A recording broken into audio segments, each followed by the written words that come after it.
Hello दोस्तों, तो आप लोगों का यूनिक स्किल सेंटर में स्वागत है। तो जैसा कि हमारा इंडियन जो मैक्रो इकोनॉमिक्स की जो सीरीज कंटिन्यू चल रही थी, तो उसके लगभग फोर्थ पार्ट के लगभग एक पार्ट आ चुका था। अगर आप लोगों ने उस चीज़ को नहीं देखा है तो फाइनली आप लोग क्या करें, प्लेलिस्ट को विजिट कीजिए और देन आप उस चीज़ को देखो। और मैंने जैसे आपको पार्ट में मतलब जो फर्स्ट पार्ट था उसमें मैंने आपको डिस्कस किया था तीनों मेथड के बारे में कि, और उसमें हमने एक स्पेशली एक पॉइंट हमने एक मेथड को पढ़ा था, क्या था वो, वैल्यू एडेड मेथड।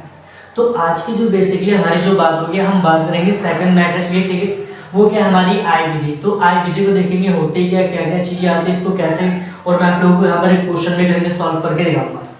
तो जैसे कि यहाँ पर आप देख रहे हो आई विधि, तो जैसे कि मैंने आपको लास्ट वाले में बताया था कि सबसे पहले जब आप उत्पाद विधि का इस्तेमाल करोगे तो सबसे पहले वहां पर आपको क्या मिलता था, जीडीपी या टेम्पी या फिर जीवी या टेम्पी मिलता था। तो यहाँ पर आपको क्या करना है कि सबसे पहले जब आप इनकम मेथड का इस्तेमाल करोगे तो सबसे पहले आपको क्या निकालना पड़ेगा, आपको एनडीपी एट एफसी। ये हो गया।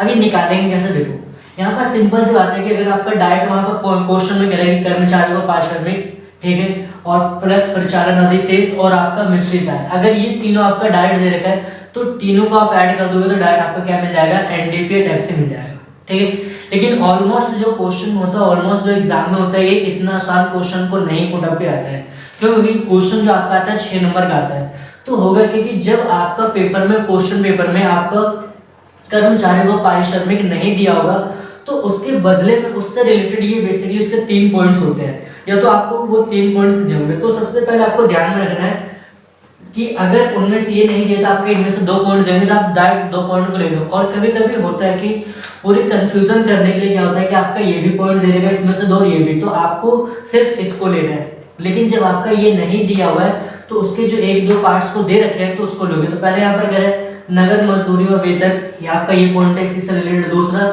सेवानिवृत्ति पेंशन दिया हुआ है, तो ठीक है। तीसरा है सामाजिक सुरक्षा में नियोजकों का योगदान।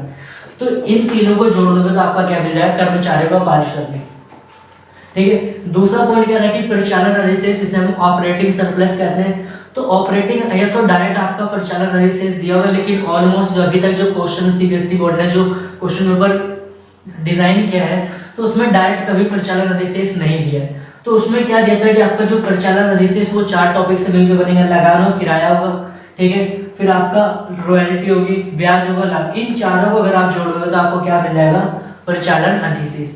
लेकिन आप चीजें थोड़ा सा ध्यान में रखिएगा, जो लाभ होता है वो लाभ के 3 पार्ट होते हैं। कौन से, लाभांश, वितरित लाभ और निगम कर।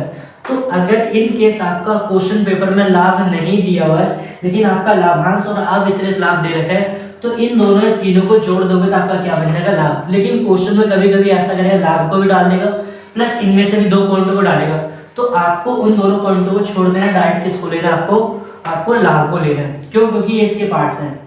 और लास्ट पॉइंट आपका मिश्रित आय। मिश्रित आय आपका सेम दिया होगा, ठीक है, इसमें कोई चेंजेस नहीं होगा।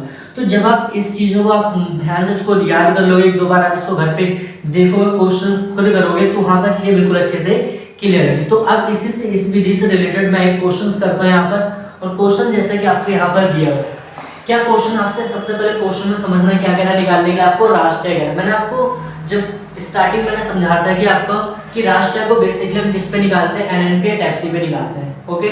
तो यहाँ पर हमें देखना कुछ पॉइंट हमारा जो मध्य दीर्घ का आपका दीर्घ है वो करोड़ में, किसमें, करोड़ में। तो जैसे करें कर्मचारियों का पारिश्रमिक, ठीक है, लाभ हो गया, मिश्रित आय हो गया, लगान, ब्याज, शुद्ध निर्यात, ठीक है, शुद्ध अप्रत्यक्ष कर, डैम, और आपका विदेशों से प्राप्त शुद्ध कारक है, इसे हम नफिया कह सकते हैं।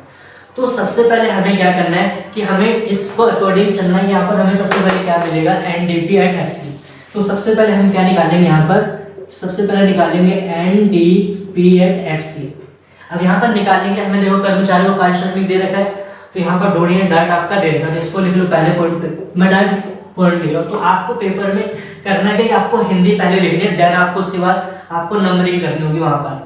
तो ये हो गया। अब दूसरा फिर कह रहा है कि आपका परिचालन अधिशेष नहीं दिया। मैंने आपको बताया परिचालन अधिशेष के 3 या 4 पार्ट होते हैं। क्या क्या, रॉयल्टी होता है, ब्याज होता है, लगान होता है, किराया, लगान होता है, और आपका किराया कह सकते हैं कि आपका रॉयल्टी। तो यहाँ पर देखो लाभ आएगा, क्यों, क्योंकि इसका पार्ट है, ठीक। अगर मैं यहाँ पर जोड़ू लाभ, आपका कितने नंबर पे, आपका यहाँ पर दूसरे पे आ जाएगा, ठीक है। देन आपका अगर मैं बात करूँ यहाँ पर जो तीसरा आपका क्या, लगान में जाएगा, क्या आएगा आपका, लगान कौन, 4th पे, ये हो गया। और फिर उसके बाद आपका देखो ब्याज भी आएगा 5th पे, ब्याज हो गया, और इसमें आपका कुछ और ऐसा नहीं जो आपका आएगा। अब लास्ट आपका क्या आता है, मिश्रित आय। क्या हो गया, मिश्रित आय। तो मिश्रित आय कौन से नंबर पे आपकी, मिश्रित आय आपकी थर्ड नंबर पे, थर्ड पे। ये हो गया। अब इन सबको आप यहाँ पर वैल्यूज की पुट अप कर दो। पहले पे कितने आपकी, जो आपका कर्मचारियों का पारिश्रमिक आपका कितना 400, फिर हम बात करें लाभ आपके कितने हैं 250, अगर मैं बात करूं फिर आपका जो है लगान आपका 80, और आपका जो है फिर ब्याज आपका कितना 70, ये हो गया। और निश्चित आय आपकी कितनी दे रखी है, निश्चित आय आपकी 300, इसको आपने लिख लिया, इसको श्रम कर लो। तो श्रम हम इसको करेंगे 400, तो यहाँ पर कितना होगा आपका 150, हाँ मतलब 150, 250 आपका हो जाएगा, 250 प्लस में 150 और एक प्लस आपका 300, ये हो गया। कितना हो गया आपका 300, सबको टोटल कर लो। तो ये आपका 400, 4 3 700, इन दोनों को जोड़ लेते हैं, 700 प्लस में आपका कितना होगा, इसमें से 50 दे दो, 300, 300 और वो आपका कितना 400, कितना हो गया 4, तो 7 4 कितना हो गया आपका 1100, 1100 करोड़, ये हो गया। क्या निकला हमारा सबसे पहले, NDP@FC, ये हमारा निकल गया, ठीक है। तो लेकिन आपसे कह रहे हैं कि आपको निकालना क्या, राष्ट्रीय। राष्ट्रीय कैसे निकालेंगे, राष्ट्रीय में आपको यहाँ इस साइड निकाल देता हूँ, ठीक। इस पर निकालेंगे NNP@FC, तो हमारा निकला क्या आपका NDP@FC।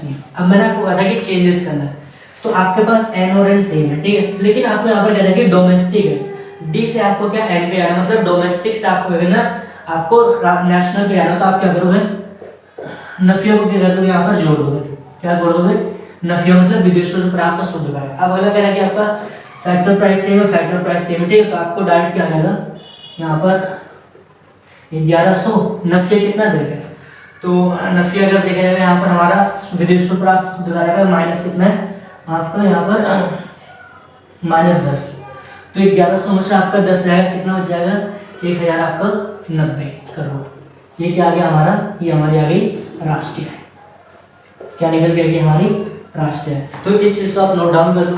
तो ऐसा सिंपल, बिल्कुल क्वेश्चन बिल्कुल सिंपल होते हैं, आप लोगों को करना है घर पे 2-4 बार आपको प्रैक्टिस करनी है। तो आई होप कि आपको वीडियो पसंद आ रही होगी, वीडियो को लाइक करिए, शेयर करिए और चैनल को सब्सक्राइब करना ना भूलें। Thanks for watching this video.